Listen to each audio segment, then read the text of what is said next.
Week 9 of college football is filled to the brim with matchups, so today we're going to be taking a close look at 5 of them. But before we do that, I would like to humbly say thank you to everyone who has subscribed to the channel. I just recently hit 400 subscribers. If you aren't subscribed, go ahead and hit that subscribe button for me. My goal is 500 subscribers by the end of the year. And with the intro out of the way, I'd like to say hello and welcome to the JSA studio. I'm your host, as always, Nathan, and today we are going to be previewing Week 9 of college football. We are going to start off with Oregon versus Utah. The spread for this game is Utah plus 6.5. That means Oregon is a 6.5 point favorite, and the over-under is 47.5. That means that they think this is going to be a relatively lower scoring game, and there are a lot of reasons to believe that it would be a relatively lower scoring game. Utah's defense is borderline elite. Oregon's defense has played great at times this year. Utah's offense isn't that great, so the matchups dictate this would probably be a lower scoring game as well. However, there's a lot of contextual stuff to this game that I think is in Oregon's favor and is also in favor of this being higher scoring than predicted. Utah is coming off of a close and emotional win against USC, and Oregon is not necessarily coming off of a loss to Washington, but that is something that is hanging over their head. And this is really Oregon's first chance to make a statement since losing to Washington. Utah has a ton of tough players on defense. Oregon has a lot of really good players on offense, and the same can be said vice versa about the other sides of the ball. But I do think the other sides of the ball, being Utah's offense and Oregon's defense, is a little bit more mismatched than Utah's defense versus Oregon's offense. That, I think, is an elite offense playing a great defense, and I think the flip side of that is a average offense in Utah playing a good Oregon defense. That being said, Oregon's offense is so explosive and so good, and when you couple that with the fact that I think they're going to be making a statement with this game and how it's played, that they are very much still contenders for the college football playoff, I think the final is going to end up being Oregon 35 and Utah 17. I don't particularly think Utah has the offense necessary to be able to keep up and win this kind of game. I think Oregon is going to win fairly easily by multiple scores. Texas versus BYU.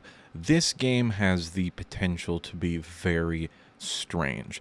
Obviously, the first thing that you have to talk about when you're talking about this matchup is the fact that Quinn Ewers is hurt and not going to play. Malik Murphy will be getting the start for Texas. Now, Murphy, from what I've been able to tell, is a better athlete than Quinn Ewers, but probably does not have the same level of mastery over the offense, and definitely does not have the same level of rapport with the receiving corps. So I think Texas is going to have to rely on the run game a bit more than usual this week. Now, the run game has been very good for Texas this year, and with the added element of the potential quarterback threat. Now, Quinn Ewers could move around a little bit, but he's not somebody that you're designing run plays for. So adding in the quarterback run should help out the run game be even more effective. BYU's defense isn't that great, but I do question Malik Murphy's ability to potentially get the ball down the field or be elite like Quinn Ewers was in the intermediate range, those 10 to 15 yards. That's where Quinn Ewers really shined. And him being really good in those situations masked a lot of problems that Texas has on the offensive side of the ball, whether that be through pass protection or just scheme in general. I think a lot of problems are being masked by how well Quinn Ewers has been playing.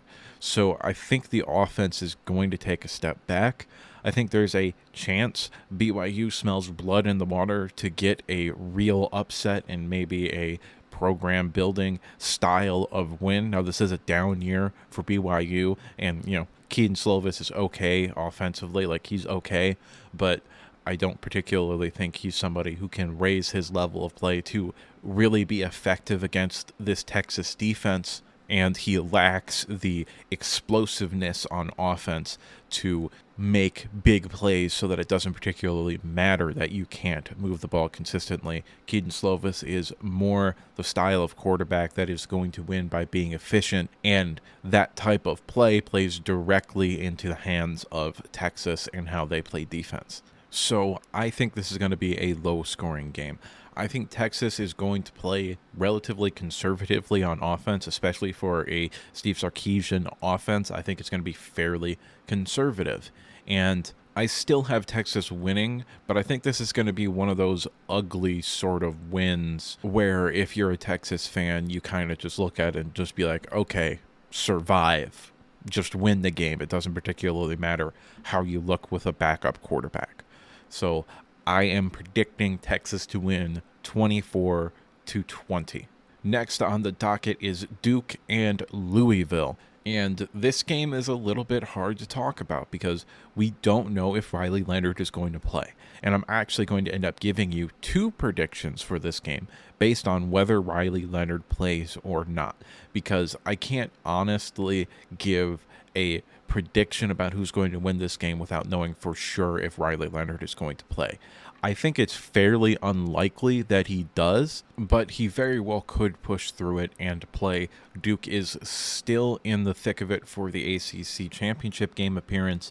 I think we can safely say at this point that Florida State is going to make it. There's only 4 games left. They have 1 out-of-conference game. They would need to lose 2 conference games to not make it, essentially. So I think we can safely say that Florida State is going to make the ACC championship game, and it's kind of a three-headed race between Duke, Louisville, and North Carolina to see who's going to be that second team in that group. And Duke is very much still in the thick of it, but so is Louisville. And it wouldn't be fair to Duke fans if I also didn't bring up the fact that Jahar Jordan, the great running back for Louisville, may not play as well. He is listed as questionable with a hamstring injury.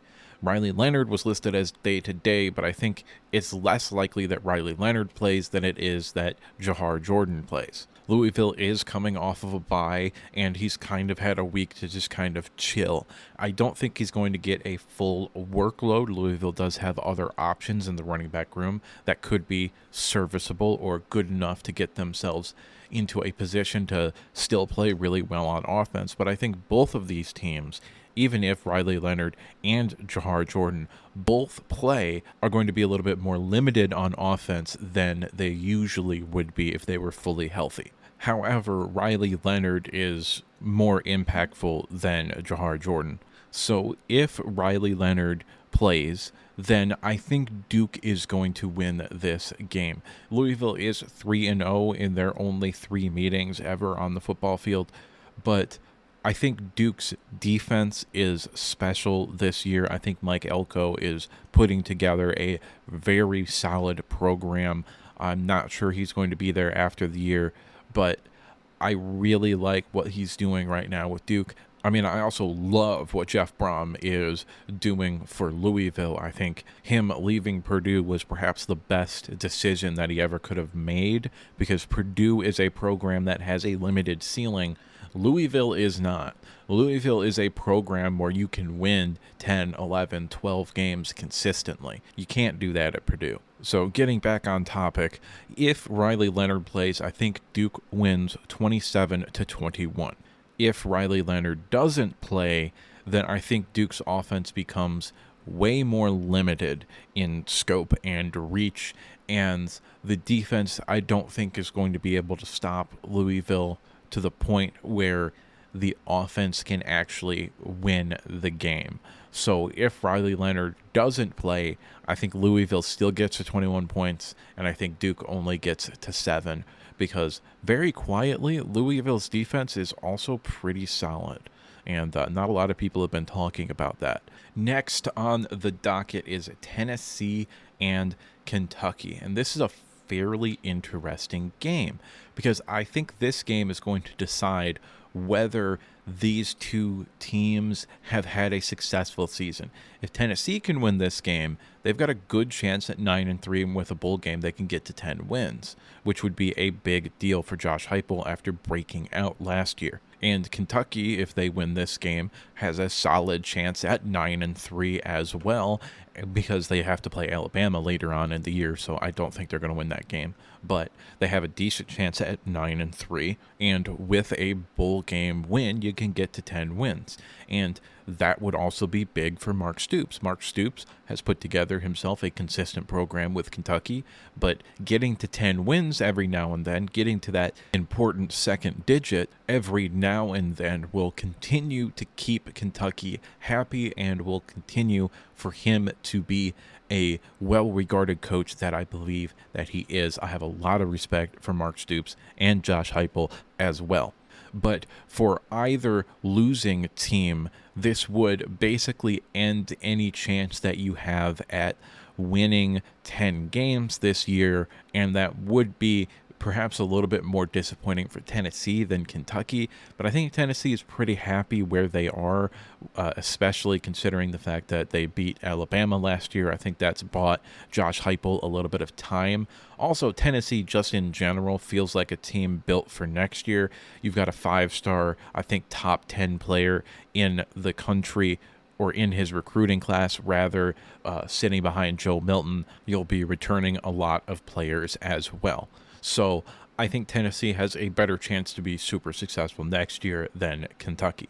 But in terms of this game right now, this is effectively two limited offenses that rely on the run game and efficient quarterback play to complement borderline elite defenses. Like, I think Tennessee might straight up have an elite defense this year. They have been fantastic, especially at rushing the passer, and that can change games. Kentucky has played sound defense since Mark Stoops got there, and it should be no surprise, but both teams are limited offensively, in my opinion. Both Tennessee and Kentucky, I think, have to rely on the run game because of the inconsistent quarterback play, but Tennessee does have a extra dimension that Kentucky doesn't have. And that's the threat of the quarterback run game. And not even really just a threat, just straight up a pretty good running quarterback in Joe Milton.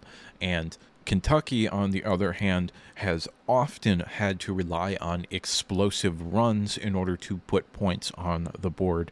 I think Tennessee will pretty much do exactly to Kentucky what Georgia did, and basically say, if you're going to win this game, then Devin Leary has to beat us, and I don't think Devin Leary is capable of winning this football game. I think Ray Davis is still probably going to get an explosive run or two, maybe even a big run for a touchdown, but I don't believe Kentucky is going to win this game.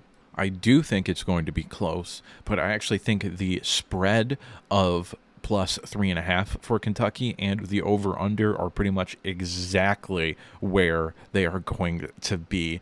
I think this game is going to score 52 points, Tennessee 28, Kentucky 24, and I think Tennessee is going to win by 4, making them cover the 3.5. So I think Vegas did a really good job with that. I could very well be wrong, but I think this is how this game is going to play out. I just don't think Kentucky is going to be able to move the ball consistently, and I do think because of the quarterback run game and because Joe Milton has shown the ability to occasionally hit a deep shot in the pass game, they're going to be able to keep Kentucky's defense more off balance than Kentucky's offense is going to be able to keep Tennessee's defense, and that is the key to the game, in my opinion. I think Tennessee gets the win. Now, the last game we're going to be talking about is Ohio State and Wisconsin. The spread for this game is Wisconsin plus 14.5. The over-under is 45.5. So they think that this is going to be pretty low scoring and that Ohio State is going to win by more than 2 touchdowns. This is a game that I've had circled as a potential upset since all the way back in the off season. You can go ahead and go back and look at my predicting the Big Ten video, and you can see that I had Ohio State losing this game. Now, the problem with that is that Ohio State and Wisconsin are both far worse than I thought they would be. For those of you unaware, in that video, I also predicted Ohio State to go 11-1, with their only loss being here at Wisconsin, and winning the Big Ten with ease. But obviously, things have changed.